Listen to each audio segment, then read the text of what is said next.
The disc landed at a ranch at Corona, New Mexico. The rancher turned it over to the Air Force. Rancher W.W. Brazell was the man who discovered the saucer. What I thought was a star began coming in my direction at a very rapid rate of speed. The unidentified object, which some sources thought might be a blimp, moved slowly down the Pacific coast from Santa Monica and disappeared south of Long Beach. I saw a UFO, and it went down the river, turned right at the United Nations, turned left, and then down the river.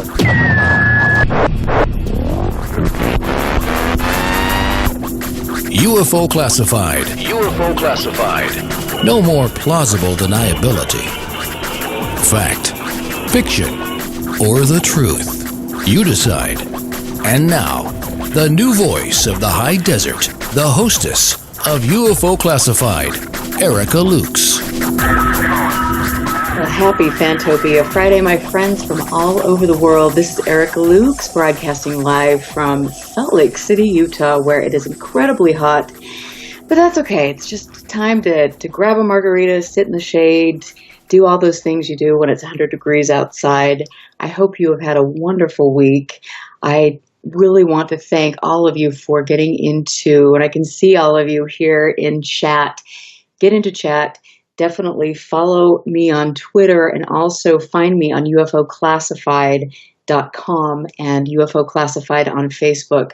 I have been receiving more and more messages every day, especially since I am on season 1 of a new show called UFOs Documenting the Evidence, and it started on American Heroes channel, and now it is on Destination America. That airs Saturday nights at 8 o'clock, so watch that show. It's great. We have word that there will be a season 2, which is fantastic, so we should be shooting that pretty quick. I will keep you posted. And as always, you know me, I always have lots of things on my plate, so we've got other good stuff coming up too. But the most important thing that I do is talking to you every Friday, because it is by us communicating, by me bringing you people that I find relevant and important in the field, that we expand our horizons and we begin to create a cohesive community, share information, and weed out some of the unnecessary behavior and disinformation that is prevalent in the field right now. With that said, I want to just say that my guest this evening is somebody that I hold in high regard. He is a hidden gem, in my opinion. If you don't know about Paul Dean, then you should. He is coming to us live from Australia, and I always have to thank him since the time difference is pretty. It's a pretty good one, but he is one of the world's, and there are a handful of best researchers. He's relentless. He specializes in government documents, military and intelligence community records related to the UFO problem, with specific focus on unseen and currently classified records still withheld by government agencies all over the world. He has produced important things, and I encourage you to go to his blog, UFOs Documenting the Evidence, blogspot.com. I always post articles from him, so look for those as well. Paul, I am just always happy to have you here, and you've made some interesting discoveries since we talked. Hi, Erica. Yeah, it's good to be on. Okay. New Zealand, small country just near Australia, has modern military, modern defence apparatus, modern air traffic control systems. So you would expect that the UFO issue, whatever it is, may have come up. In 2010, a UFO group led by a researcher called Susan Hansen actually had the New Zealand Defence Forces, which we'll call, it's interchangeable with the Ministry of Defence, but we'll call them the New Zealand Defence Forces, had the New Zealand Defence Forces release 9 UFO files dating from 1952 right through to 2009. And originally they didn't want to do it. Originally the New Zealand the Air Command within the New Zealand Defence Forces. They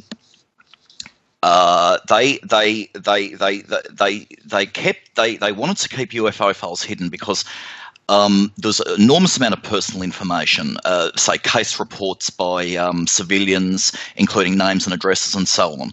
And that was fair enough. But in the end, it was actually a Lieutenant General, which is extremely high-ranking, Lieutenant General Matapare, decided that it was probably that they were only going to be pressured and to release them. So in December 2010, a letter was written to Susan Hansen and the media saying, and I quote, "I'm pleased to be able to inform you that 2 New Zealand Defence Forces officers have begun the task of assessing classified files held in relation to the UFO topic with a view to declassification. I would expect the files to be transferred to the New Zealand archives after extensive checking." So anyway, very end of 2010, the New Zealand Defence Forces released 9 files on UFOs. And what they contain is some of the titles of the files are things like every file has a title. Every file has a title like it might be reports of UFOs, reports of UFO sightings, flying saucer sightings, investigation. Really within government agencies, any file, like any physical file in a manila folder, has a bunch of what I would call metadata. So the title of the file, the series number, the record number, the date range of the material, what it's classified, who the controlling agency was, and so on. And the New Zealand Defence Forces releases these files, and the media, the New Zealand press, got hold of them first, like photocopied, scanned copies, and they actually approached 2,100 pages. Now, what was in them was mostly, probably 80% of it was letters from the general public informing the Ministry of Defence or the Army, Air Force and Navy of a UFO sighting that witnesses had. General inquiries asking what the New Zealand government's stance was on UFOs, some crackpot sort of kook stuff, repeats habitual letter writers, internal policy, various things. But some of the material was quite good. For instance, one particular file discusses it's actually called the UFO or Unidentified Flying Objects Investigations Committee. And now the committee, I have to say now, didn't really come to any conclusions.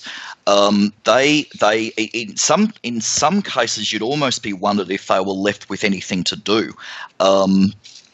The country, I wouldn't say, I mean, it's debatable, but New Zealand wouldn't have an incredibly rich UFO history.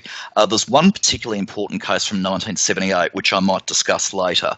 But anyway, the New Zealand Defence Department released these files, and we sort of got the impression as researchers that after these 9 files came out some 7 or 8 years ago, that was it. That was basically all the New Zealand governments, particularly the military, had to offer on the UFO issue. So a couple of months ago, I actually went to the New Zealand archives, and there's a program called Archway, which is it's an online digital service that searches files. Now it searches files. So if you enter keywords, any keyword you want, labour law, Prime Minister hiring and firing, UFOs, whatever, you will the search system will bring up a list of files that have those keywords. And now it won't show the actual files themselves, like the actual scanned copies, like the actual pen and ink that you can read. But it will show lists of file metadata. So I just on a hunch, I went to the New Zealand Archives Archway system and I typed in UFO and unidentified flying objects, and I would have expected that the 9 files that had been released 7 years ago, I would have thought that they'd be the only items certainly from the military to come up, and if not anywhere in the New Zealand government. And I looked, and I got 44 hits.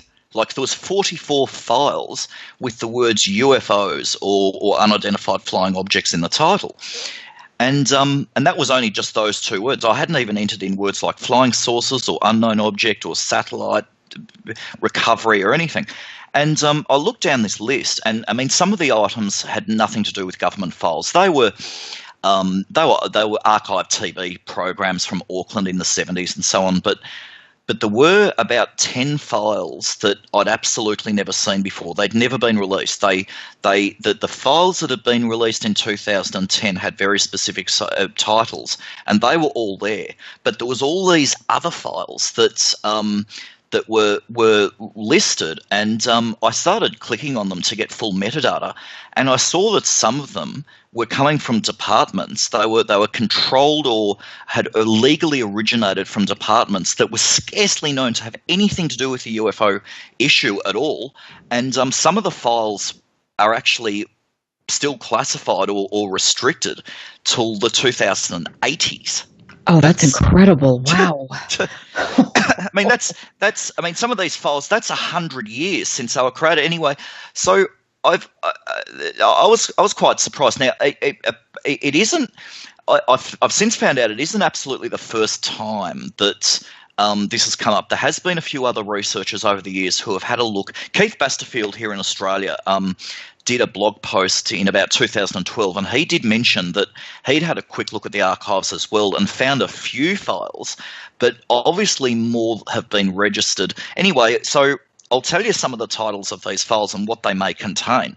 The first one I looked at was, well, the first interesting thing was, like I said, in 2010, the Defence Forces had specifically stated that they were releasing and had released and were happy to release all their Defence Department UFO, flying saucer, unidentified flying object, whatever files. One of the first files I found was actually called, the actual title is Intelligence Defence Unidentified Sightings. And I looked at it and I thought, this is new. This has never been released before. And the item number, the record number is 244/1/7. And the date range is 1963 to 1976. And that didn't ring any bells. There's definitely no file that's been released by this now like this. So intelligence defence UFO sightings. What can that mean? I had a look at the series number, and it looks like it's either come from a top echelon agency within the Ministry of Defence, or it's specifically come from the Royal New Zealand Air Force's Air Defence Command. Now, I don't know why this wasn't released before. Maybe there's something sensitive in it. Maybe there's radar tracking information. Maybe there's radar tracking analysis of unknown aircraft or unknown objects. Maybe there is opinion pieces from government officials or correspondence with the Australian government, like Department of Foreign Affairs and Trade here, something like that. I'm not sure. But one good thing is the access to the file is actually classified as open access. So it means that and I'm already starting this, we can actually go to Archives New Zealand. Even if you're not a New Zealander, you can go to the archives and ask for access, and they, after some time and a payment of something like $50 Australian, which is probably $40 US, they will retrieve, double check and release the file. And so that's something I'll be working on now. That's just one of a dozen of them. And the next one I found, usually these things don't turn out to be as good as what they sound, but this one was a doozy.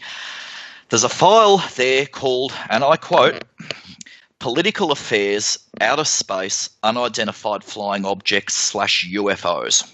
Okay, then. Yeah, Political Affairs, Outer Space, Unidentified Flying Objects, UFOs.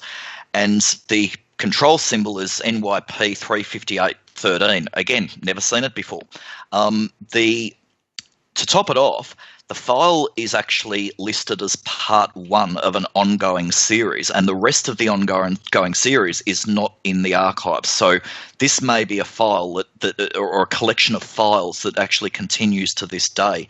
Now, the controlling agency is one that we've never seen before in relation to, well, I don't think we've seen before in relation to New Zealand's minimal response to the UFO problem. The department is actually the Ministry of Foreign Affairs and Trade.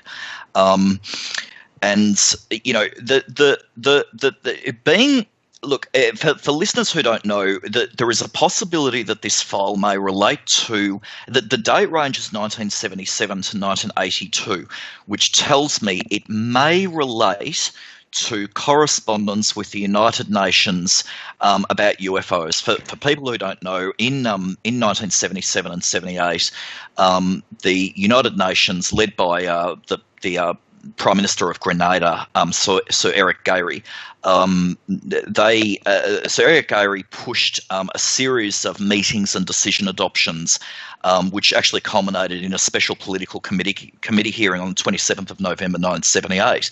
And I suspect that maybe New Zealand was able to have some input or some opinions or some debunking or some support or whatever with the United Nations. Now, if it's not that, if the file Political Affairs Outer Space UFOs isn't dealing with that, who knows what it's dealing with? Maybe it's dealing with space tracking of unusual objects in space and concerns about satellites or unknown objects re-entering the Earth above New Zealand. Maybe it's to do with high-level discussions between New Zealand's ministers and science bureaucrats with overseas bodies, scientific investigation committees overseas, universities. I just do not know.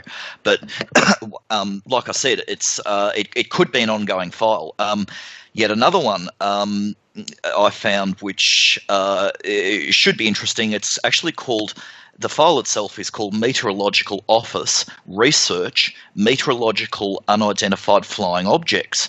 The date range is 68 to 84, so it's quite old. And the controlling agency is listed as the head office of the National Institute of Water and Atmospheric Research. So...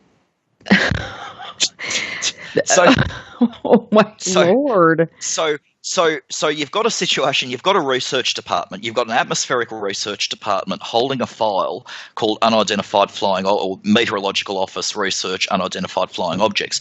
Now, no matter what UFOs are or aren't, and no matter what this office did, the fact that the file has the word research in the title and UFOs in the title, no matter what, even for the truest believer through to the most ardent skeptic, this will contain papers that will be interesting, that will be signed.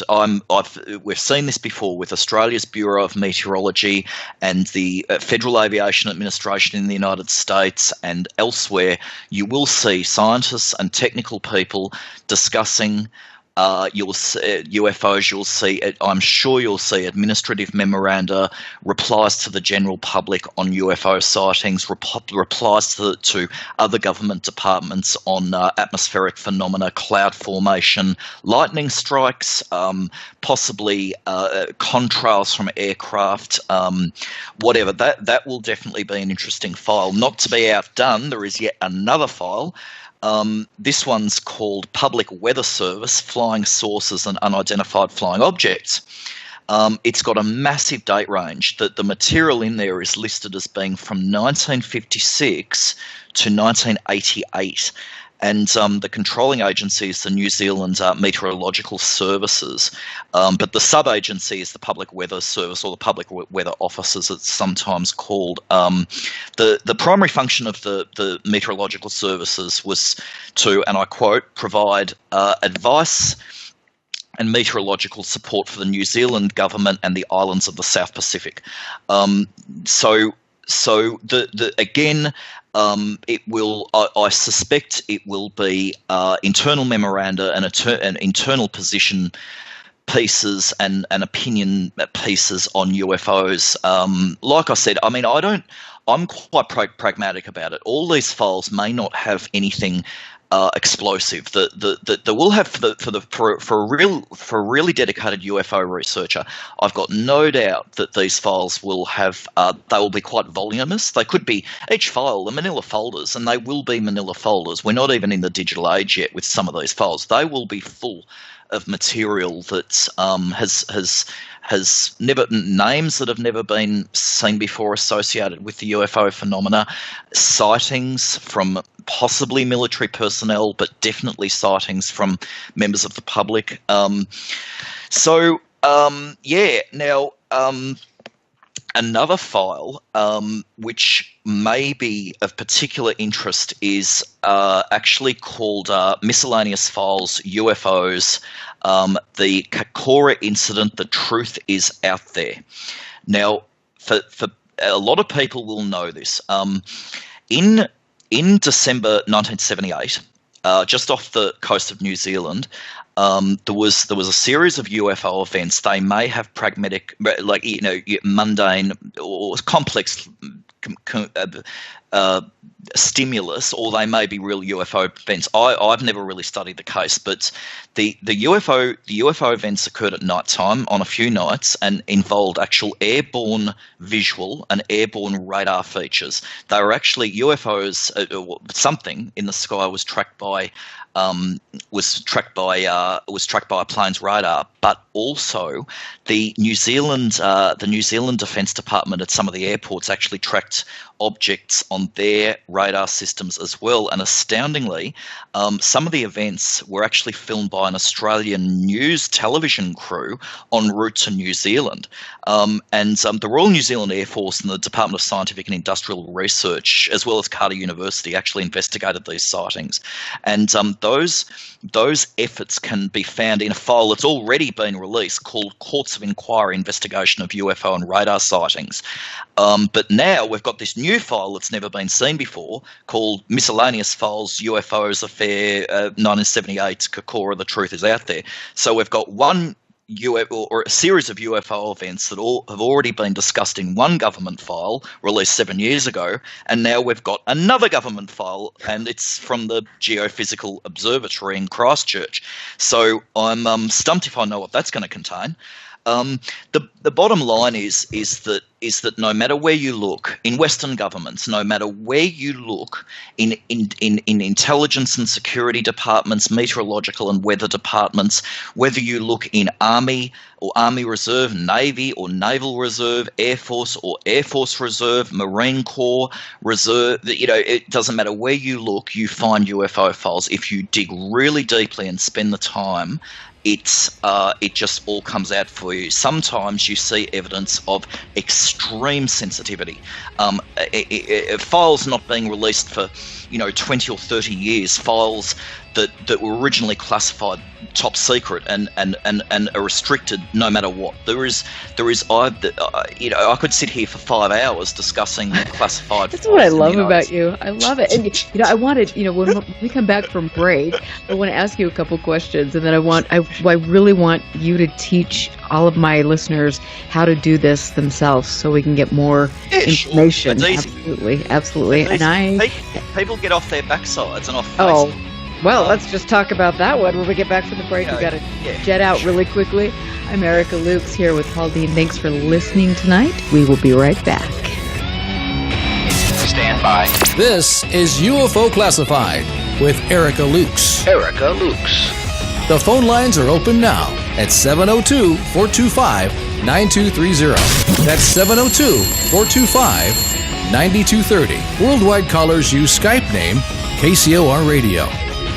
More UFO Classified. UFO Classified. With Erica Lukes on the KCOR Digital Radio Network.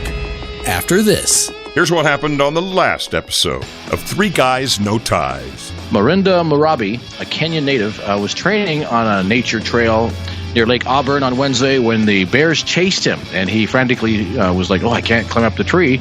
So he outran the bears. They couldn't catch him. Do not try this at home. You are not a Kenyan Olympic marathoner. It's not. Three Guys, No Ties. Wednesday nights, 7 to 9 Pacific on the KCOR Digital Radio Network. Attention men under the age of 35. You know what really impresses the ladies? When a guy has a few drinks and later gets pulled over for buzzed driving. That could cost you around $10,000 in fines, legal fees, and increased insurance rates. There goes let's grab dinner and a movie. Oh, I know. You drive more carefully when you're buzzed. You've proven that hundreds of times. A woman admires that kind of confidence. And you've practiced how to speak if a cop does pull you over. Slowly, clearly, and politely like, "Good evening, officer." A woman admires that kind of foresight. And what woman doesn't find it adorable that you call it buzzed even though the law calls it drunk? You could kiss $10,000 goodbye, along with any chance of having a girlfriend. Because nothing says, "I'm a catch," more than a guy who lives in his parents' basement and calls it my place. Buzzed, busted, and broke. Because buzzed driving is drunk driving. A message from the National Highway Traffic. Now, broadcasting in digital HD radio. What if maintaining a healthy weight was as simple as drinking a cup of coffee? With Valentis Coffee, it's that easy. Harvested from the world's most pristine coffee farms and packed with the purest ingredients on earth, Valentis takes losing weight to a completely new level. At Valentis, we believe everyone deserves a chance to be healthy and fit. It's pure, natural, healthy, and delicious. Click the Valentis Healthiest Coffee banner on the KCOR Digital Radio Network website and take the Weight Loss Guarantee Challenge. Valentis Coffee, simply the world's healthiest coffee. Paranormal, somewhere between abnormal and paranormal. The U.S. military holds the ability to time travel. Jeremy Scott asks the questions that we're all dying to know. Wow, that's a remarkable question. Watch your step. Hide under your blankets. The show that is going to make you think. Prepare yourself for what you're about to hear. This transmission is coming to you. You're riding into the Parabnormal. Live Saturday night, 6 to 9 on the KCOR Digital Radio Network. I'm jumping in with my clothes on. Most party fouls are pretty dumb, but if you decide to drink and drive underage, you could lose your license and your freedom. Learn more at ultimatepartyfoul.org. Brought to you by the National Highway Traffic Safety Administration. You're listening to UFO Classified with Erica Lukes, where the truth isn't hidden beneath the black lines of a Sharpie. That's the craziest thing I've ever heard. To be on with Erica, call 702-425-9230. That's 702-425-9230. Worldwide callers use Skype name KCOR Radio. Radio contact. Share your thoughts on the show on Twitter by using hashtag KCOR.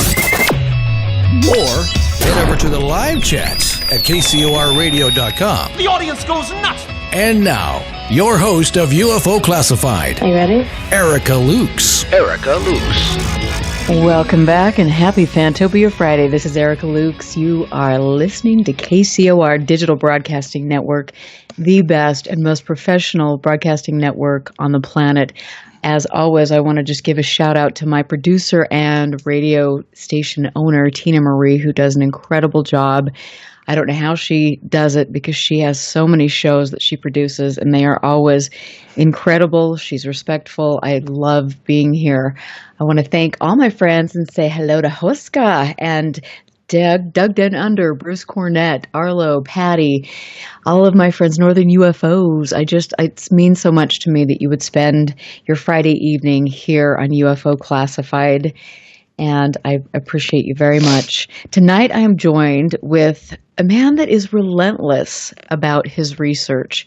He is, honestly, and Paul Dean has a memory unlike anybody I've ever seen. He can just spout off stuff, and I just sit there, I think, and so does Barry Greenwood with our mouths hanging open because he is so intelligent and can retain information. Paul Dean he specializes in government documents, military and intelligence community records related to the UFO problem, and has just unearthed some fascinating things, which we were talking about on the last segment. We're now talking about some of the important files that he has found with regard to New Zealand. And Paul, I want to ask you, coming back to break before we talk about other things, I want to ask you, when you're looking like at New Zealand or Australia and you look at different governments, do they have different labels for the way they classify things? And are there governments that try to be a little sneakier with the wording? Yeah. So, so government agencies,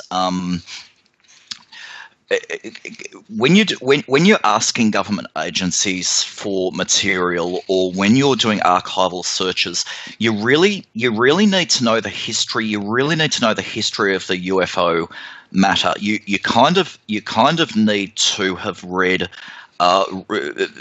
scholarly, voluminous works on the issue. I mean, it gets to a point where let's say I'm asking, under the Freedom of Information Act in the United States or Australia or the United Kingdom, if I'm asking a particular agency, let's say Air Force Space Command or the 21st Space Operations Group in America or the Defence Intelligence Organisation in Australia, if I'm asking for something specific, you may even need to get to, if I'm asking for something, let's say I'm asking for information about a particular space re-entry. If you're doing archival searches with keywords in government databases that are available to the public, you will even have to get to the point where you will type the word re-entry as REENTRE or and then give it another try with RE hyphen or dash ENTRY. Sometimes you have to be so specific. As for being sneaky, there are numerous occasions where, like for instance, say a situation with the MOD in the United Kingdom.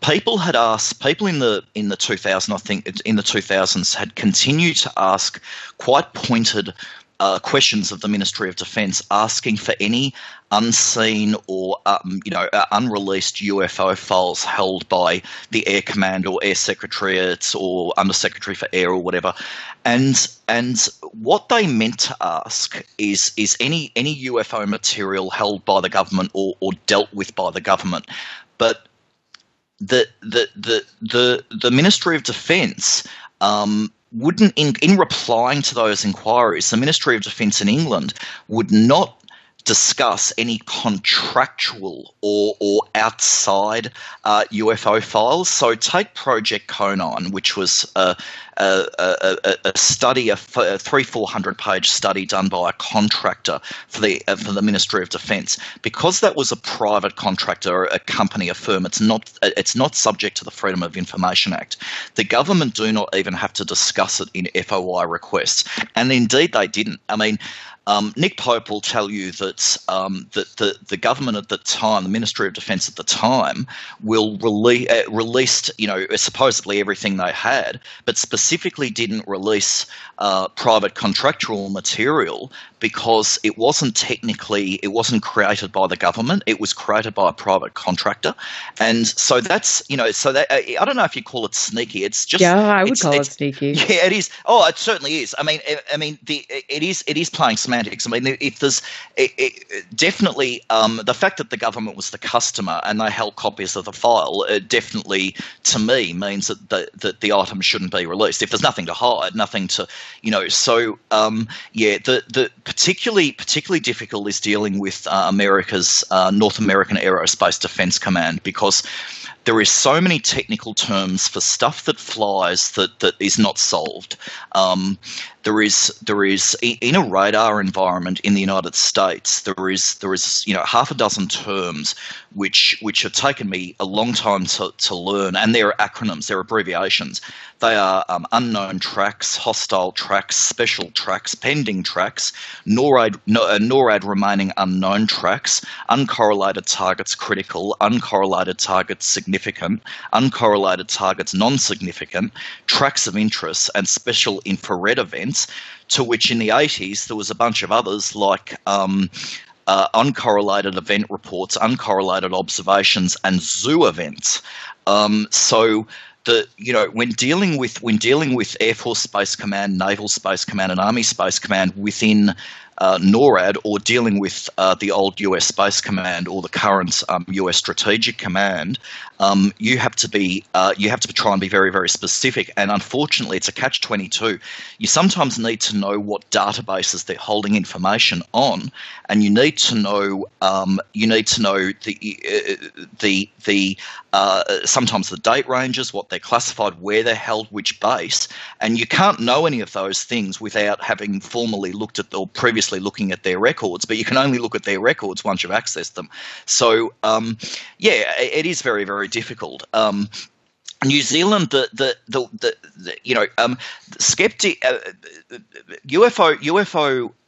UFO proponents or conspiracy theorists with this New Zealand business, UFO proponents will say, there's a big cover-up, imagine what else they have. Well, the fact of the matter is, the very fact that these files that I've recently found in their archival system is the very fact that they're there, and some of them are open. I mean, some of them are restricted for decades, but the very fact that they're open and sitting there implies that I mean, if they were really highly classified and very sensitive or embarrassing, or had material that had completely flew in the face of what the government had said previously, then they wouldn't even be listed. I don't think that they would be, unless the laws in New Zealand for archiving are so strong and so potent for the public. I don't think the files would even be listed in the first place. That's why I don't think there'll be anything particularly groundbreaking in these files. But it is still there still could be cases which are very strange. There could be some high level investigations or evaluations which have been swept under the carpet. There could be, or they could be filled with responses to the general public that are of very little interest at all. I don't know. One group of files that is also listed there in New Zealand. Well, there's 3 files actually coming from New Zealand Police Headquarters. And they're all got titles: Support Services, Unidentified Flying Objects, General. And there's actually 3 of them with the same title with slightly different record groups. And I think what they will relate to they've all got a date range of 1972 to 1972. So they're intensely voluminous files over a very short period. Now, in 1972, there was actually a Soviet Cosmos 428 spacecraft came down in New Zealand in a place called Ashburton and spread these titanium gas pressure vessels all over the ground. There was quite a few of them, and the police were involved. The Department of Scientific and Industrial Research were involved in collecting them and analysing them. The first thing they have to do is make sure nothing's radioactive. The second thing they have to do is make sure nothing's toxic, with lead and cadmium and so on. And then they've got to establish where the things were from inform NASA. Now, it was taken quite seriously by the police because it had never happened before, and they had to work with. They obviously had to work with the government in finding everything on the ground and assessing what it was like. They informed the United States Air Force's Foreign Technology Division. We know that from released material from America's Defense Intelligence Agency and State Department released material in the 70s and 80s, which mentioned incoming staff and attaché messages from Wellington, New Zealand, about down space debris, and the New Zealand government did absolutely come to the conclusion that they were simply pieces of a Soviet spacecraft. But another file which is in there is called Unidentified Objects of Foreign Origin, and that's got a date range of 1972 to 1973. I'm pretty sure that will relate to down space hardware of the same ilk. Yet another file called Administration File Unidentified Flying Objects Seen to Explode in the Western Sky. That file is actually it's from a particular police department, and you would think it involves a bolide or a meteorite crash, something like that. But what's also interesting about this is that if the experience in Australia is anything to go by, What I've found in New Zealand's archives may only be the tip of the iceberg. We know with the National Archives of Australia that about 90% or 95% of the material that the Australian archives hold from all federal agencies, all departments of the federal government, 90% of the records are still in boxes on shelves and not even in their searchable record programs. So Australia's government, for example, has 130 UFO files listed in their record search program, and yet 90% of government files aren't even indexed on the record search program. So Australia will have enormously more UFO records languishing there that have never been assessed or digitised yet, probably from the Royal Australian Air Force and the Department of Aviation. Now, New Zealand, I think, will be the same. I've got no doubt that like any government agency, dealing with enormous paper records is difficult. It's cumbersome. It's dirty. I think that experience certainly tells us from the United States and Australia that the majority of New Zealand's records will also not yet be actually indexed, let alone released and searchable and readable. So let me just ask you, and I just want to say, because I know that I've talked to other colleagues of yours, and they say the same thing about all of these files sitting in warehouses all over. I mean, how does what's going on in New Zealand with the files, the paper files needing to get scanned and archived, I mean, how does that compare to what we have going on in the United States? The United States is unbelievable. We know there's a group of researchers, Barry Greenwood in Boston, Jan Aldrich, Fran Ridge, Robert Powell, various others who have, if you study the historical record, particularly the work of a FOI, a Freedom of Information Act user and abuser by the name of Bob Todd, who died a few years, about 6 years ago, through his work and a bunch of other correspondence with the United States government, we've found that the National Archives and Record Administration in Washington and the Air Force Historical Research Agency in Alabama, plus the Naval War College, plus the Aviation Center at Fort Rucker, Alabama for the US Army, plus a whole lot of others, are holding tens of thousands, absolutely without a doubt, tens of thousands of pages of UFO files. I mean, just alone, the Directorate of Air Force Intelligence files for 1947 to 1949, we thought that they'd all been released. There was correspondence with Wright-Patterson Air Force Base. There was internal collections and estimates memoranda and so on. We thought that the Directorate of Air Force Intelligence files from 47 to 49 had all been released. Bob Todd comes along in about 1995, and he actually had the United States, he had the Secretary of the Air Force assess the files at the National Archives for anything else that the Directorate of Air Force Intelligence had not yet released. And the Secretary of the Air Force came back to Robert Todd with a letter, and it was 12 pages in tiny writing. It's so small, and they were lists of files that had never been released. Jan Aldrich and Barry Greenwood and myself have had a look at these lists, and there is enormous amounts of material. I am amazed how much material the Air Force, just even at Pentagon level, held on UFOs that have never been released. So let me ask you: is this letter that Todd received? Is that online anywhere that we could see?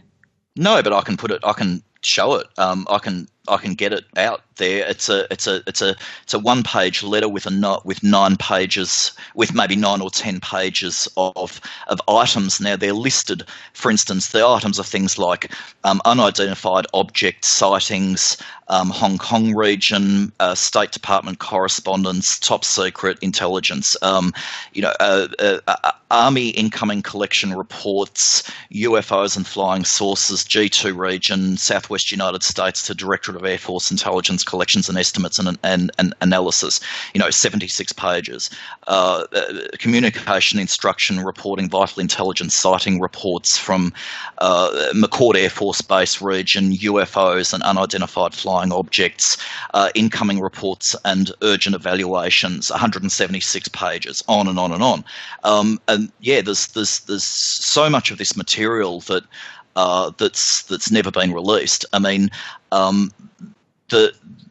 that's just what was held. That's just what was held by the Directorate of Air Force Intelligence. This isn't even unknown files held by, say, the old Air Material Command, the various Army Air Defence battalions, naval task forces, a very, very early War Department and War Office records, presidential and congressional correspondence with Air Force or Air Force reserves.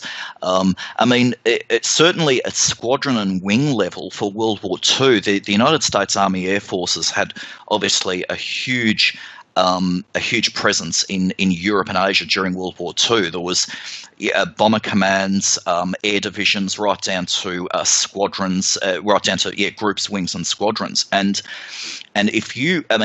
researchers have only just started going through files held by operational and administrative and intelligence files held by squadrons of World War II units and wings. And one particular researcher, Keith Chester, has, and then also Jan Aldrich and Barry Greenwood, have assessed and accessed thousands of pages of.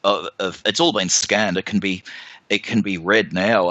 They've accessed thousands of pages from everywhere, from the 415th Night Fighting Squadron in Italy to the 20th Bomber Command, 21st Bomber Command, 7th Tactical Air Force, and they're filled with UFO sightings or unknown object sightings, balls of fire sightings, bell-shaped objects hovering in the air, objects that have chased planes, copper dish-shaped objects.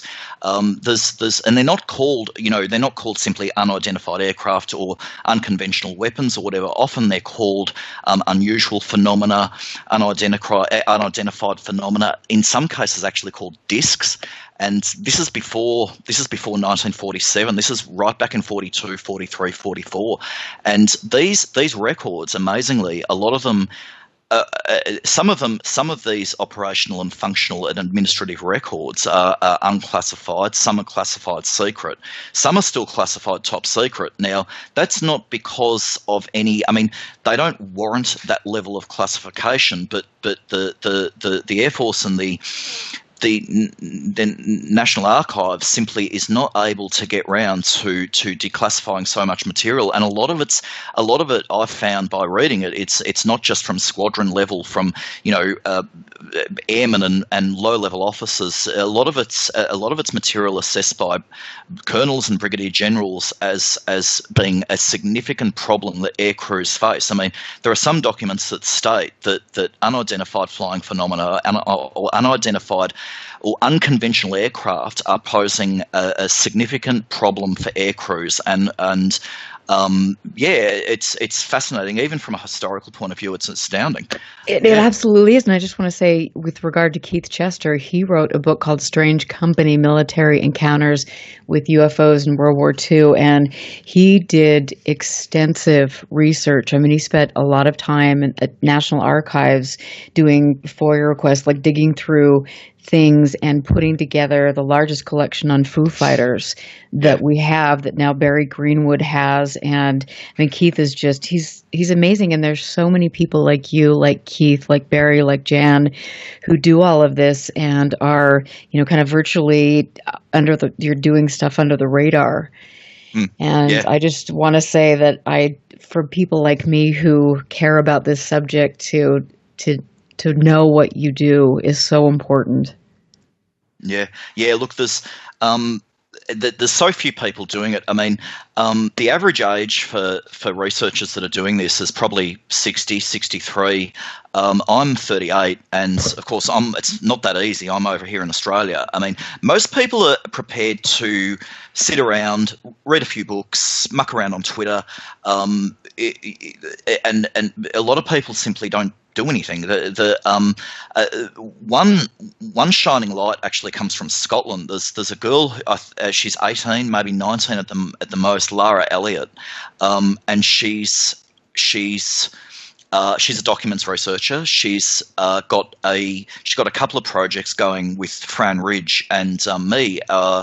She actually works particularly with FBI files, Federal Bureau of Investigation files, and she's got one special project happening at the moment, which is yet to come to fruition. But aside from that, Lara's been going through FBI files for months, looking at how FBI files correspond with US Air Force cases, particularly from Project Sign and early Project Blue Book, which were, for those people who don't know, Sign was the first formal investigation and evaluation of unidentified flying objects incidents in North America done at Wright-Patterson Air Force Base under McCoy, Colonel McCoy and such. And then Blue Book was the 20-year study of collation of cases by the US Air Force under the Air Technical Intelligence Center and Foreign Technology Division. And Lara's going through FBI files looking for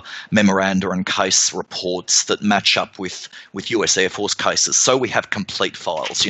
If you've got a case that's a 3 or 4 page case and case evaluation and witness statements citing whatever from that's in a US Air Force file, it's really, really good to also have the same material or similar correspondence or similar or matching correspondence from FBI files, or it might be Army files, or it might be Naval Intelligence files, or it might be files, congressional inquiries, or whatever. And I've got to just cut you off right there. I want to talk more about that, and Laura Elliott, and all of the great contributions that you are making. I am Erica Lukes here with one of the most important people in this subject, Paul Dean. You can find him on UFOs Documenting the Evidence, and I will post his blog. It is incredible. Stick around because the best is yet to come. We'll catch you on the other side of the break.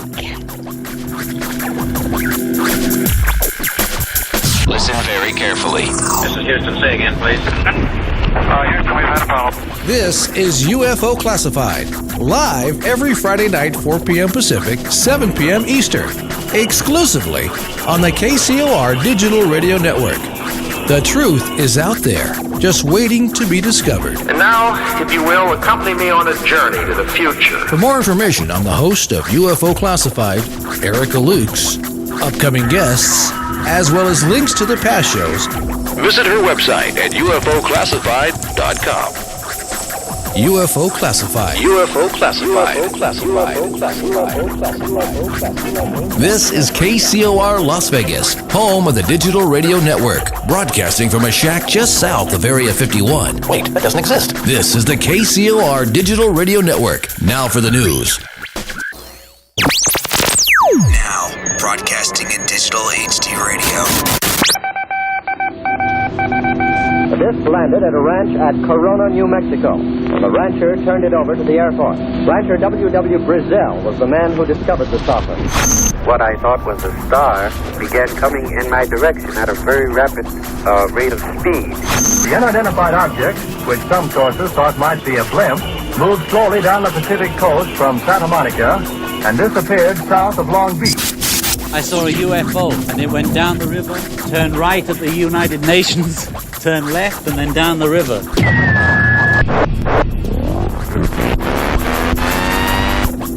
UFO Classified. UFO Classified. No more plausible deniability. Fact, fiction, or the truth. You decide. And now, the new voice of the high desert, the hostess of UFO Classified, Erica Lukes. Welcome back, my friends. Thank you for tuning in to UFO Classified. This is a very special show to me because I do this out of the love and the passion that I have for this subject. And the further I dig into it, the more I understand that there is a lot of disinformation, a lot of misinformation getting out there to the public, and it is my goal to try to do what I can to give you good information and to help you see some of the dynamics that are at play in the UFO field right now. I want to just give a shout out to people that take the time and spend money to donate to my show. That means the world to me. I appreciate that. I started this show and I pay for my show, and I just think it is so important. So thank you very much for doing that. On that note, I want to say that I'm talking to somebody who I could have on every week and we would never talk about the same subject. Paul Dean is relentless. He is brilliant. He is amazing, and you need to really, really brush up on his work. You can find him on UFOs Documenting the Evidence.blogspot.com. So make sure you follow Paul. Look at all the work he's doing. And Paul, I mean, we've been talking about so much, but when we left for the break, you were talking about doing, all of the historical work that Jan Aldrich, Barry Greenwood, and now Laura Elliott, who's a bit younger, is doing to help us preserve the field. So continue where we left off. Yeah, Lara, not Laura. It's very, very hard because so few people are doing it, and there is so much to do, from scanning and photocopying to rewriting things in text, in using word processors so things are actually readable, double checking file titles, uploading things to the internet. There is so much to do, and like I was saying, certainly the United States government, we know now for a fact that an enormous amount of material has never been released. I'll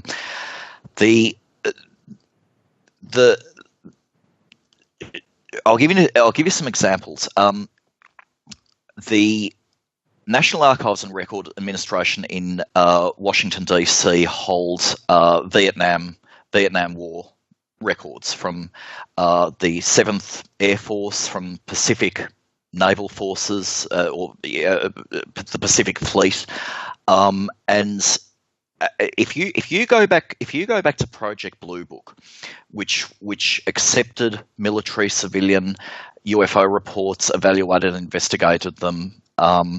If you go back there is literally, I think, seven UFO reports from the Vietnam War, from Army brigades, Marine battalions, naval task forces, and so on. There are so few military cases in the Blue Book files, and no one. I mean, there had always been rumours that there'd been some concentrated sightings of unusual aerial activity in 1967, 68, 69, particularly in the Central Highlands and the Gulf of Tonkin and off the coast of Vietnam and so on. But something happened in about 18 months ago.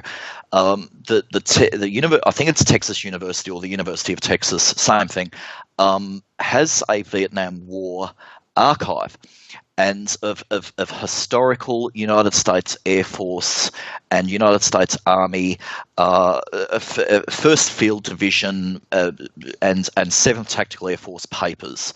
And Barry Greenwood, the researcher who does a very large quantity of this historical work, actually started looking through actual pen and ink files from the Vietnam War. And very, very quickly, he found that the term UFO was being mentioned in military files as distinct from unknown helicopters or hostile aircraft or unknown aircraft. I'll give you just an example. There's one particular document called Command Chronology Headquarters 3rd Marine Division 1st Amphibious Tractor Battalion, June 1968 to July 1968. Now, it's about a 40-page document, but in the sequential list of significant event section, it actually states, for example, it's from a daily staff journal, and it states, Tower at Amtrak CP, that's command post, reports 2 UFOs at 2 o'clock, 8,000 metres. And then a couple of minutes later, it says Co-A at C4 position reports unidentified aircraft due east C4 position. Then it states Ocean View reports 6 UFOs near mouth of Benhay River. Then it says C4 position fires AA guns at UFO. And then it says Tower at Amtrak CP reports helicopter flying north over the peninsula. Now, here we see something where in a short space of time, you've got a unidentified aircraft and a helicopter being mentioned, but also the term UFOs. It just seems that the term UFO and helicopter or unknown helicopter are distinct from each other. And now, skeptically, you'd say that I suppose that UFO could be a catch cry for anything flying, unknown helicopters, stray missiles, possibly the odd meteor, whatever. The problem is, I started digging deeper into this Vietnam business about a year ago, a bit after Barry Greenwood made his first discoveries, and it became very apparent in US Marine Corps paperwork, and it wasn't low-level paperwork. This was I was able to discover at the Defence Technical Information Centre and the Air Force Historical Research Agency and University of Texas and various other places. I found a bunch of documents, and I haven't even finished yet. They're called command chronologies, and other ones are called histories, and another type of document is called lessons learned publications. And what I found was that UFOs are truly treated as distinct from anything else flying, to the point where one particular document, it's actually called Project Checo Southeast Asia Report Air War in the Demilitarized Zone September 67 to 68, and on page 45 it mentions a joint service conference on the UFO problem. Now, still you think, okay, maybe they're talking about helicopters. The problem is because in Vietnam there was a lot of unknown and unusual helicopter activity by the Viet Cong and North Vietnamese, possibly Chinese operatives zooming around, transporting medical equipment, personnel, whatever. But on one of the pages, it actually says 2 special projects were established to observe the UFOs from Cong Sin, the highest hill in the East Demilitarized Zone. The primary mission of Have Fear, that's one of the projects, did not concern the helicopter reports. So there's all these helicopter reports, these unknown helicopter reports in central Vietnam in 68, and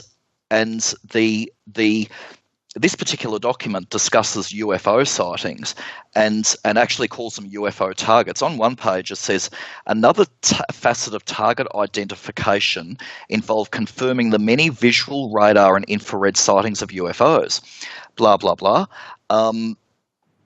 Now, then it goes on to say that that's where it goes on to say 2 special projects were established to observe the UFOs from Cong Sin. The primary mission of one of those projects, Have Fear, did not concern the helicopter reports. Now, on the next page, a new project, so that project was called Have Fear. on a new page, on the next page, a new project is introduced called Lethal Chaser. And it says, in mid-August, Have Fear was joined by Project Lethal Chaser, which used Manpack radars. From 18th August through 3rd of September 68, the several observation systems conducted a joint integrated search that employed Waterbuoy radar. The criteria for a valid track included the UFO being within 11 miles of Contheen, being unidentified by Jazzy Control, and having a track of at least 2 minutes long. Now, this is in a document that specifically uses the word UFOs as distinct from other objects in the sky. We've got a discussion of a UFO joint service conference. It is strange.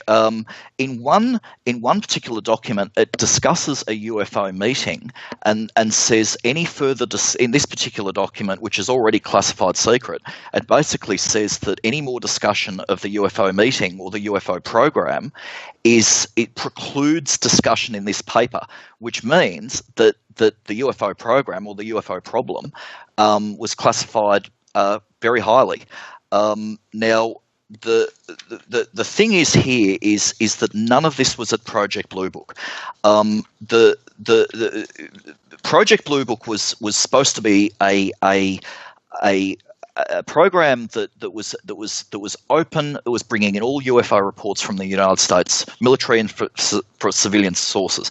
Now we see in Project Blue Book we see something like 7 cases from Vietnam, and yet in here in the documents that I've found, there is over 500 cases listed, 500 UFO cases, and they're called UFO events. They're called UFO sightings, and all of them apparently went unsolved. I mean, in some of these documents, it says these cases, and I quote here, these cases are completely unidentifiable. Another document I found from the 56th Artillery Battalion says the UFOs constantly outmaneuvered friendly aircraft. What's it say? The UFOs constantly outmaneuvered the friendly aircraft, rendering identification impossible.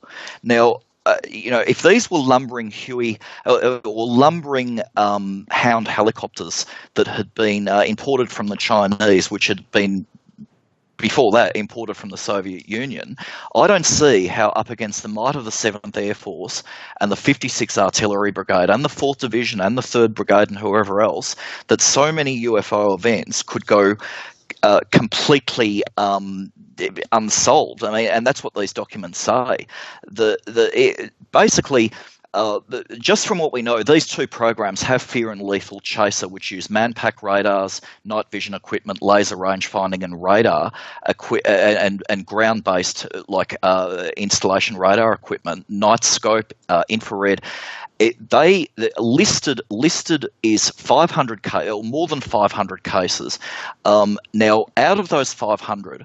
Sorry, I said before that none was solved. It looks like 1 was solved if you go through these documents. Now, that's a 90 out of 500.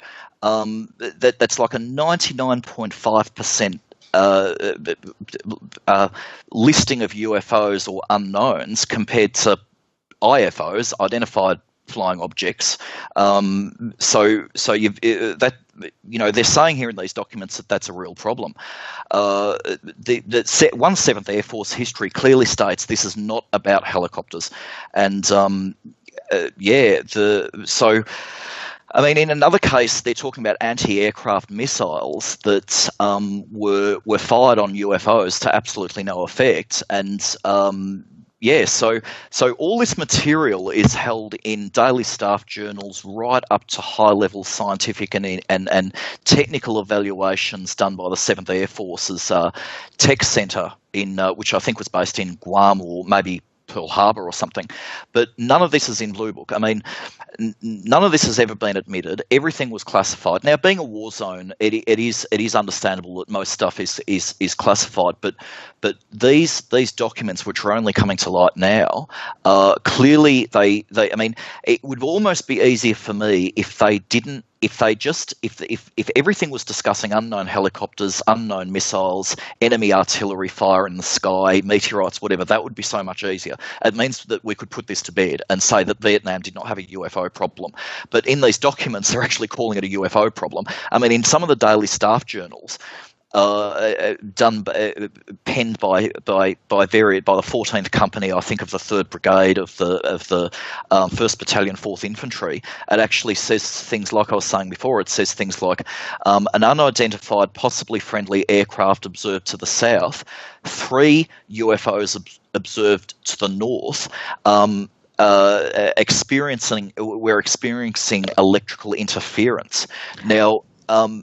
That's weird. I mean, electrical interference that's big. Is something that's been historically associated with UFO sightings. Now here we're seeing this in an army services daily staff journal. It's weird. Okay, so where could the public find this? Okay. National Archives and Records Administration. I'm not sure of the link off the top of my head, but I think it's archive.com. Anyway, it's if anyone types in NARA, that's NARA archives into Google, and sooner or later you will find America's National Archives and Record Administration search engine, and you can type in the word UFO, unidentified flying object, unknown track, flying saucer, whatever, and all sorts of hits will come up. Now, a lot of this material that will come up has been out for years. Project Sign, Project Blue Book, various the Condon Commission in 1969, or the Condon UFO study, various state department records. But some of the material is very unknown. Now, another place that is really good is, well, for Vietnam records, is the University of Texas, which lays out all manner of wing, group, squadron, battalion, brigade, naval task force material, mostly Army, but also US Marine Corps and Air Force and Navy activity. There's documents there to be searched. There's thousands of them. We've only been through a small number. Searching them is hard. You can do keyword searches, but the documents themselves, I mean, they're written in typewriters. This is from the 60s, remember. They're written in typewriters, so modern search engines, as good as they are, even in Adobe or whatever, they sometimes miss words, so you've really got to do some study. It is very, very slow.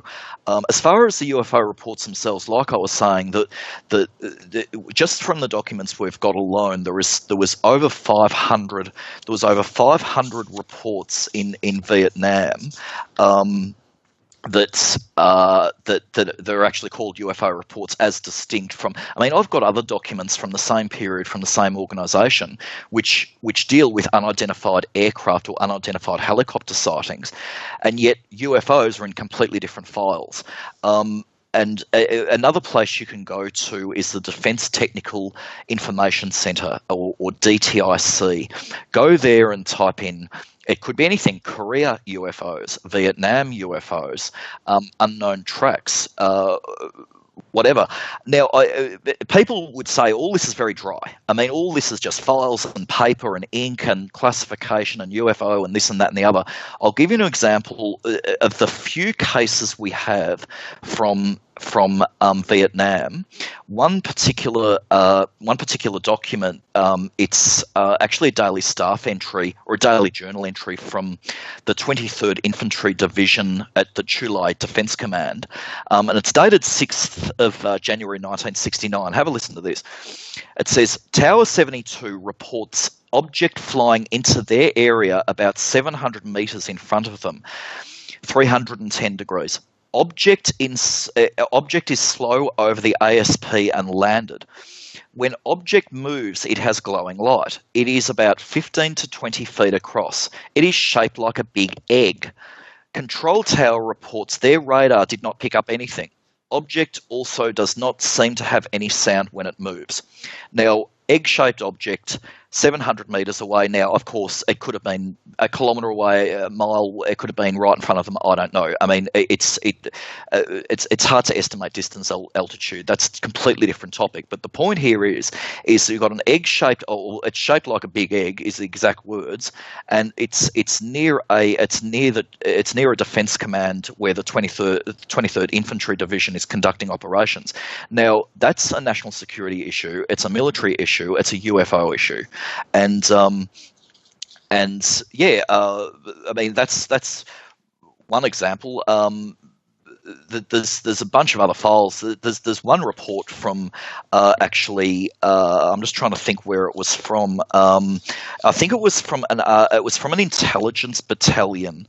I'm just trying to find it here. It was from an intelligence battalion in Saigon, and it's a 2-page Army counterintelligence spot report. It's called Sighting of Unidentified Flying Objects, and the discussion is about an illuminated oval-shaped objects travelling in close formation at a very high rate of speed.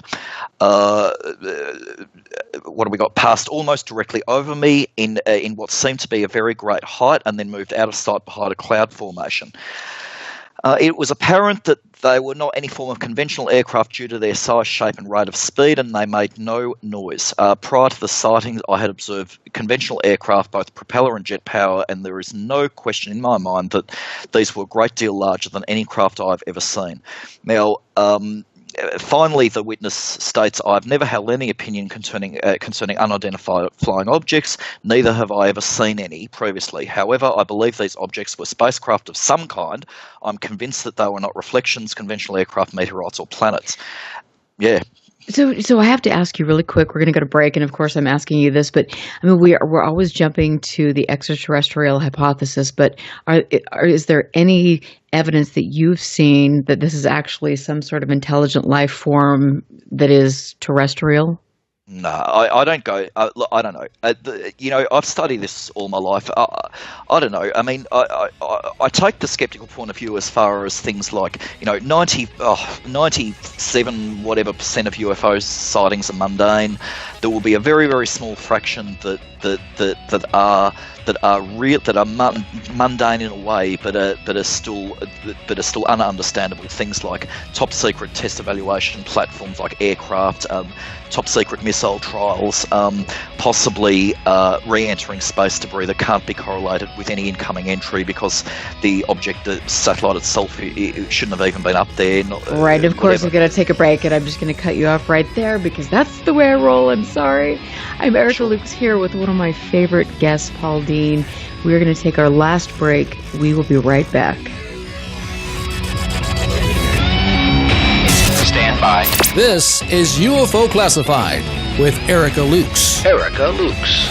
The phone lines are open now at 702-425-9230. That's 702-425-9230. Worldwide callers use Skype name KCOR Radio. More UFO Classified. UFO Classified. With Erica Lukes on the KCOR Digital Radio Network. After this.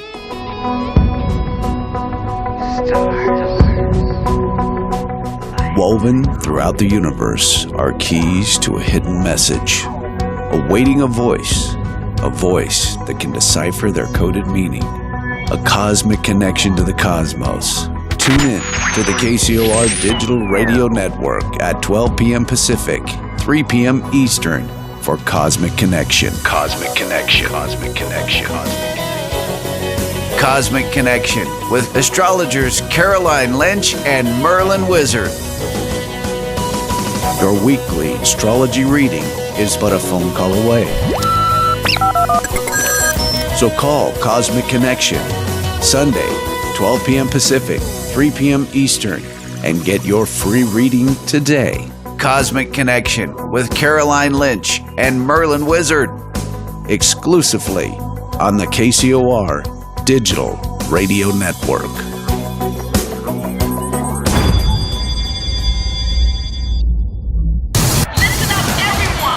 This is the world-famous KCOR. That's the only station I listen to. Monday night at 8 p.m. Pacific, 11 p.m. Eastern, we take the KCOR Digital Radio Network off the grid and go deep inside the Paranormal Vault.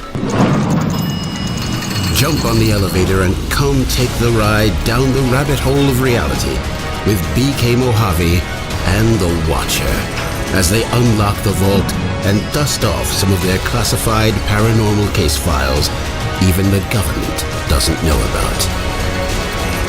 The Paranormal Vault, Mondays at 8 p.m. Pacific, 11 p.m. Eastern, exclusively on the KCOR Digital Radio Network. This is the one show our secret government fears will speak the truth.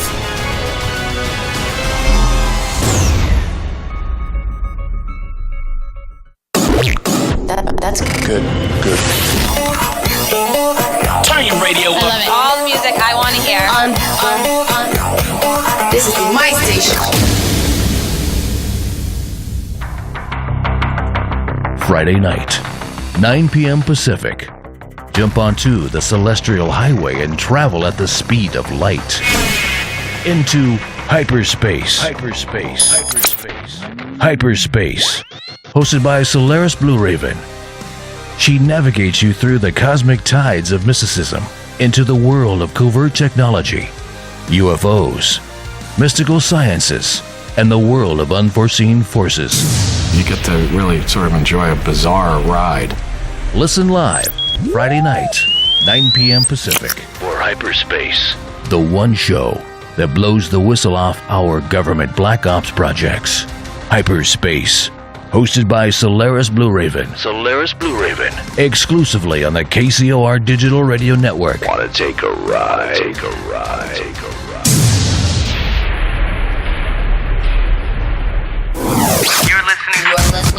You're listening to UFO Classified with Erica Lukes, where the truth isn't hidden beneath the black lines of a Sharpie. That's the craziest thing I've ever heard.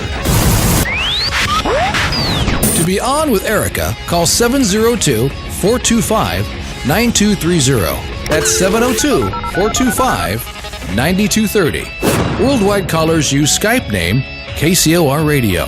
Radio contact. Share your thoughts on the show on Twitter by using hashtag KCOR. Or head over to the live chats at KCORradio.com. The audience goes nuts. And now, your host of UFO Classified. Are you ready? Erica Lukes. Welcome back to the last segment of UFO Classified. Again, I want to thank all of my listeners for tuning in. I get more and more messages from people all over the world. This is important. I love being here, and I'm doing this for you, and hopefully we will all learn something together. So thanks, Northern UFOs and Patty and UFO Author, all of you for paying attention to the show and getting the word out. I want to just tell you all, for those of you who didn't hear me last week, that I actually am going to be spending time in Hessdalen, Norway, where I get to work with one of my heroes, Professor Erling Strand. He will be teaching me how to use the scientific method to collect data. I will be watching what he does with Science Camp. This is going to take place in September, and I will be doing extensive video archiving of this so I can share the information with you and we can all learn how to research this with integrity. Speaking of integrity and dedicated research, my guest this evening is Paul Dean, and you can find him on UFOs Documenting the Evidence, blogspot.com. He is an incredible archivist, historian. His latest blog post from Friday the 14th, which is today, is Massive Quantity of Unreleased UFO Files Held by the New Zealand Government. We've been talking a bit about that and much, much more, sightings in Vietnam. So, Paul, let's just continue where we left off. Yeah, so I was just talking about what appears to be the number of sightings, number of UFO, we'll call UFO radar confirmations and or visual sightings from the ground from infantry platoons, artillery platoons, armour platoons. I've just pulled the list up in front of me. Between June 1968 and April 1969 in Vietnam, we've found that the 7th Air Force and the 56th Artillery Brigade and the 4th Infantry Division combined, they're just the documents we've gone through closely, had, for instance, in August to September 68, there was 67 UFO sightings. In February 69, there were 173. In March 69, there were 190 UFO sightings. And in April 69, there were 46 UFO sightings. And like I was saying, in some of the documents, these were held as distinct from what they call the helicopter problem, or unknown helicopter problem. And I say again, I mean, look, maybe they all were North Vietnamese Viet Cong Hound helicopters, but I tell you what, one document, like I said, states that quote, the UFOs constantly outmaneuvered the friendly aircraft, rendering possible identification impossible. And another document specifically says that this is not part of the helicopter problem. Now, another document says the joint efforts to track UFOs got 67 valid tracks, but not one single conclusive identification. So, like this material was originally classified secret, no foreigners, or secret Air Force only. Sometimes some of the documents that these documents reference, like meetings, minutes of meetings and so on, are classified top secret. You can see that in the footnotes. So this was to researchers like Barry Greenwood and Jan Aldrich and Fran Ridge and Robert Powell and various others. This was completely, all this Vietnam business was completely unknown. I mean, in these documents, the people, the major generals and brigadier generals penning these documents, the high level documents, and I suppose the captains and corporals and airmen penning the more lower level documents, they would have never assumed that all this stuff was going to come out only sort of 40 years later. I'm sure it didn't even cross their mind. They certainly didn't know anything about the Freedom of Information Act. Now, you see through here that the subject is taken seriously. I mean, there's no sniggering. There's quality data. There's very, very specific numbers and dates. And this all could, if it hadn't have been for Barry and then me searching specifically for Vietnam Army and Vietnam Marine Corps records, all of this would have gone unknown. And another area of research for the Vietnam War actually comes to us from the U.S. Navy Pacific Fleet. In 1967, the United States repromulgated or reissued a document called MERINT Instructions, which is Merchant Shipping Intelligence Instructions. And the document is called Military Sea Transportation Service Far East Instruction 33601A. And it was sent from the commander of the Military Sea Transport Service in San Francisco to the United States Navy's naval communications stations in the Asia Pacific region.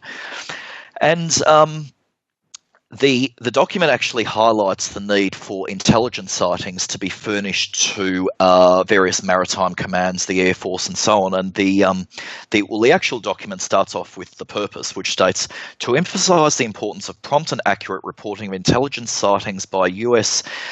Navy ships under the operational control of Commander, Military Sea Transportation Far East.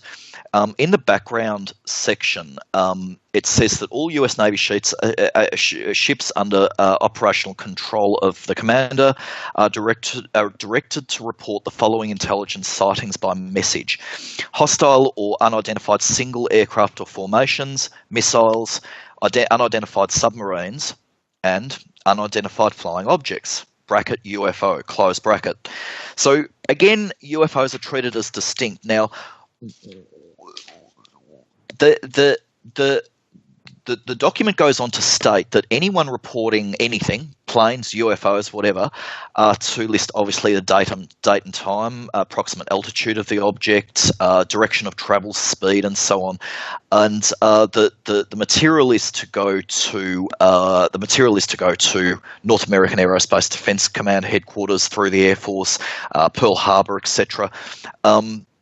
We haven't seen, as far as the United States Navy goes, I don't think we've seen a single MERINT or Merchant Shipping Intelligence report released. The Naval War College, presumably the National Archives in Washington, or the Naval War College, which is, I'm not sure where that is. It's on the East Coast somewhere. Presumably they, if they haven't been destroyed, presumably they have MERINT reports listed. But again, they're not in Project Blue Book files. They would have been classified secret, because all MERINT reports initially are classified secret, or certainly the evaluations of investigations at base level are classified secret. The actual initial reports, the telexes or the messages may not be, but we haven't, like, so the possibility for UFO files or UFO cases, administrative material, opinions, findings. The possibility is that there are thousands of pages. I've already identified, just from the Army's 4th Division, Air Force 7th, Air Force's 7th Air Force, and from 56 Artillery and various US Marine Corps battalions, I've already identified something like, I think it's something like 400 pages of material, from daily staff journals right up to very high-level command chronologies that were distributed to the major commands and the service headquarters of the US military. We've found 300 or 400 pages that mention UFOs, often being distinct from anything else in the sky, and with descriptions ranging from causing electrical interference to being egg-shaped to being intensely bright in appearance, daytime sightings, the urgent need for radar tracking of UFOs. I mean, these aren't my words. These are the words of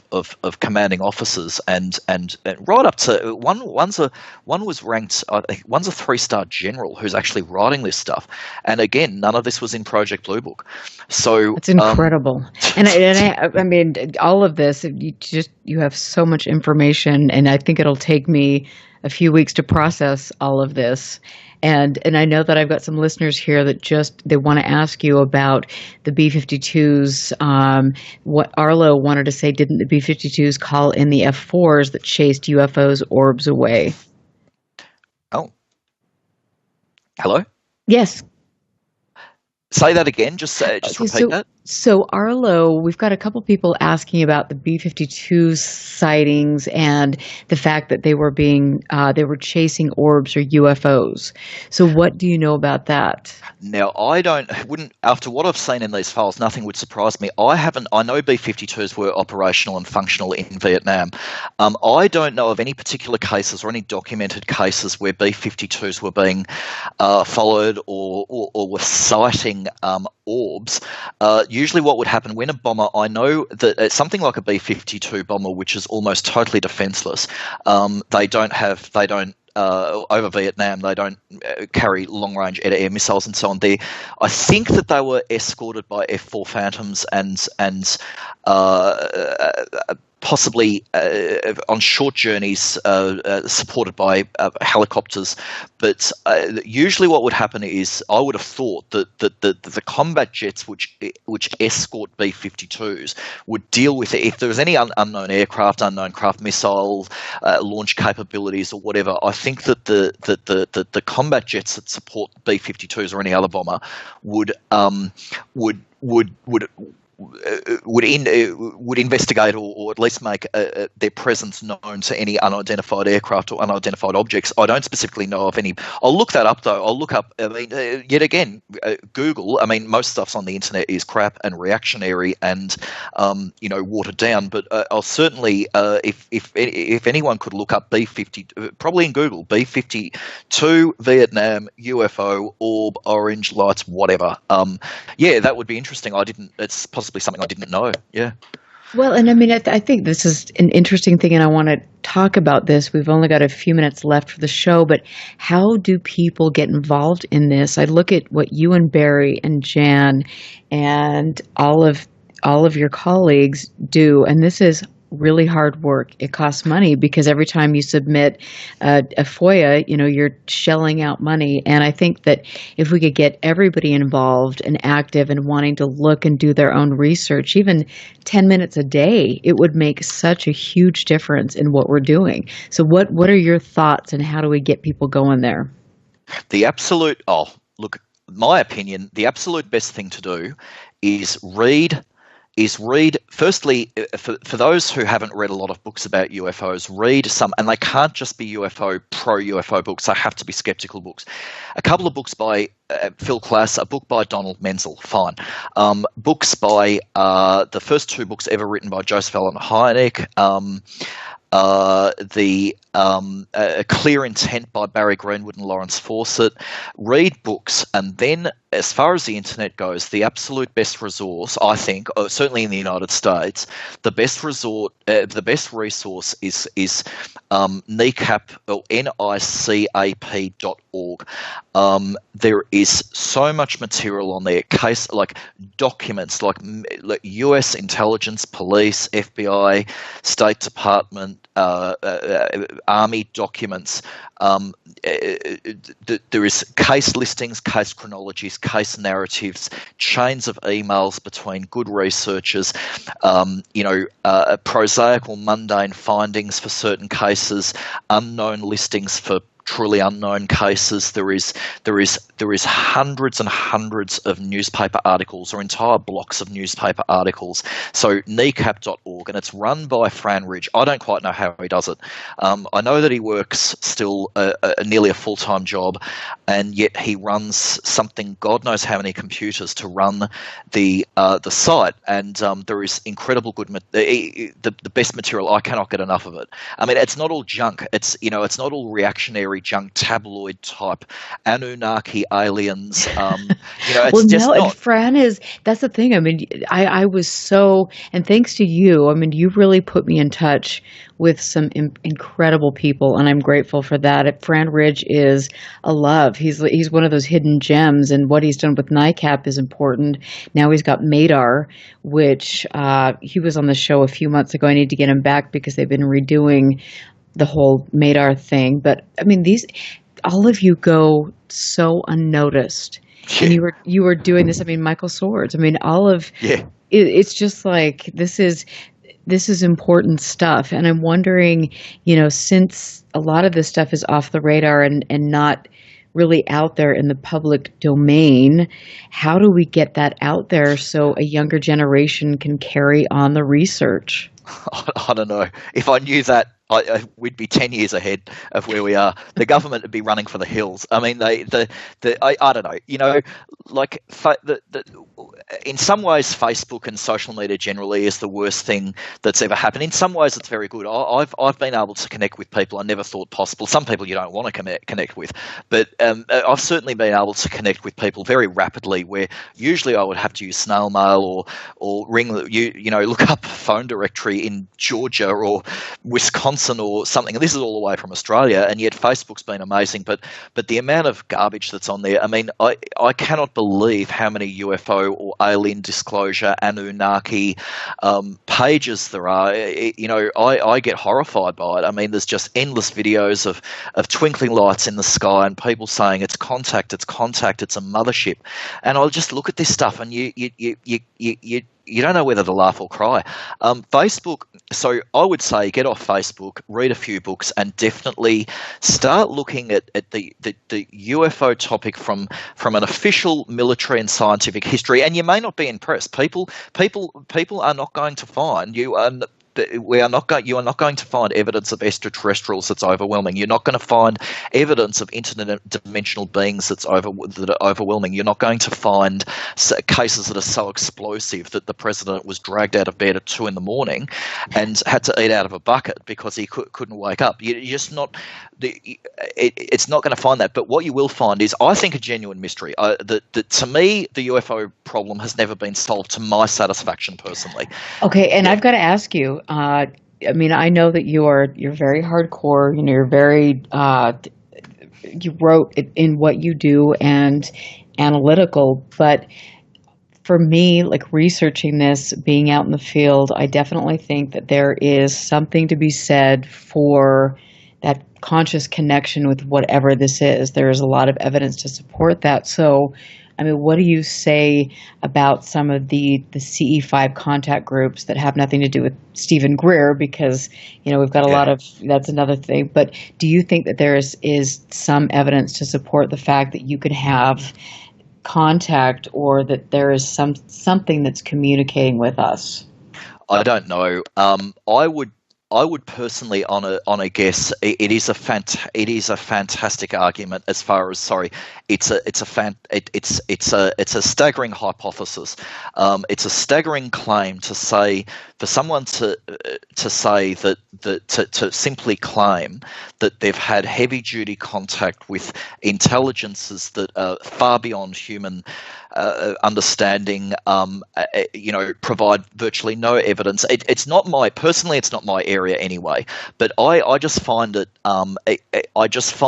There's no conclusions. I mean, what do you do with something like that when someone? Who do you go to? I mean, you can't. I mean, do you go to a behavioural expert? Do you go to the police? I mean, but I think in this field, though, I mean, we can develop protocols, and I think that there are people that are involved in the contact movements that are very concerned about that, and is there some way that we can bridge all of these areas, because I think all of these aspects are important, and I think sometimes we get so caught up in the science of things that we overlook some of the important data that's coming to us. And I want to just mention again that Hessdalen, you look at 30 years of data that has, many incredible researchers have been there.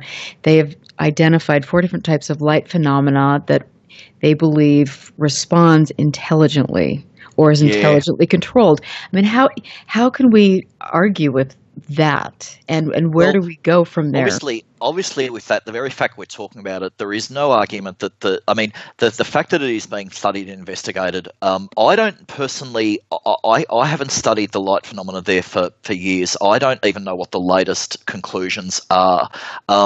You're right. I mean, it all needs studying. There is no doubt about it. Even if it is all mundane, it is all mundane. It needs to be treated scientifically. But as for what you were saying before about, say, very, very close interpersonal or personal contact that people claim, I do believe that I've had people come to me absolutely insisting that they've had full scale contact with ET, and I say to them blunt, or sometimes I say to them blunt, look, some people are highly mentally ill, but some definitely are not. And I say to them, look, I'm so sorry, it's just not my area. I can't help you. Like I don't know what to do, and I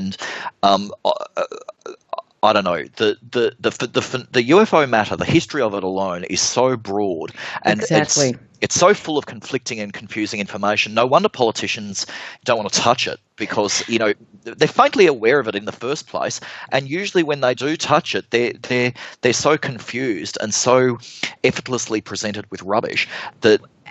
How do you find the signal in the noise? I don't know. This is why I study documents. It's something you can actually hold in your hand, something that someone signed.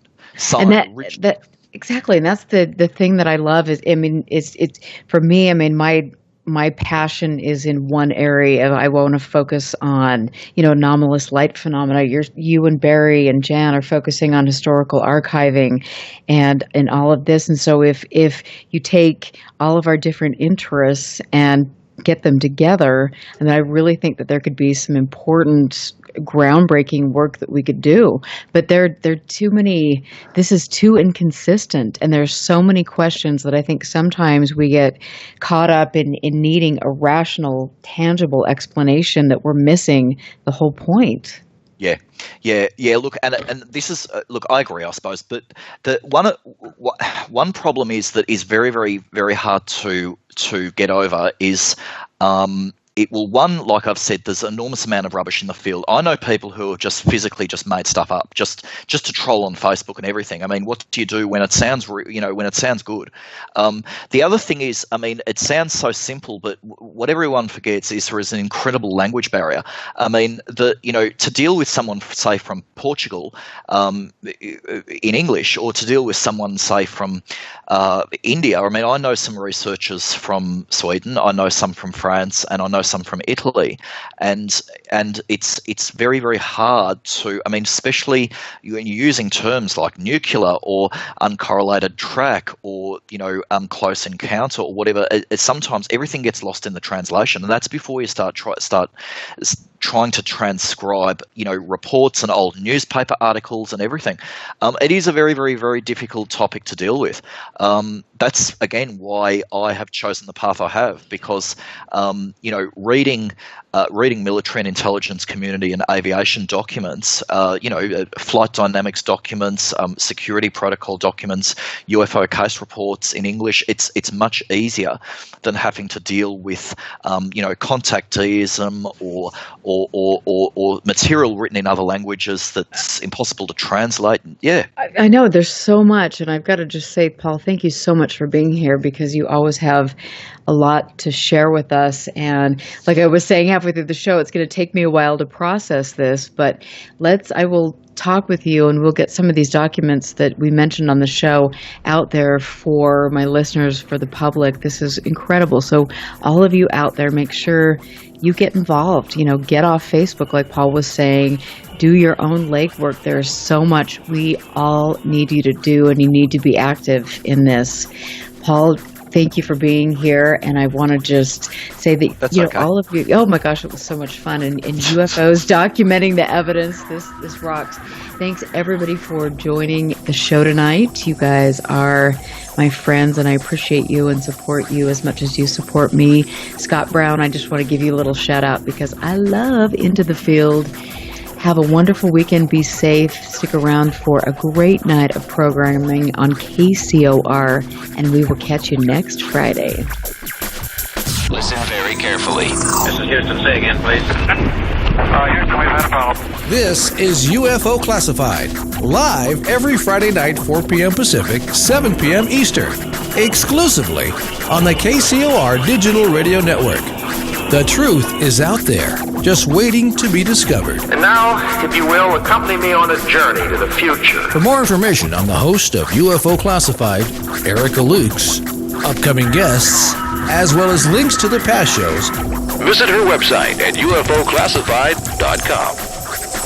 UFO Classified. UFO Classified. This is KCOR Las Vegas, home of the Digital Radio Network.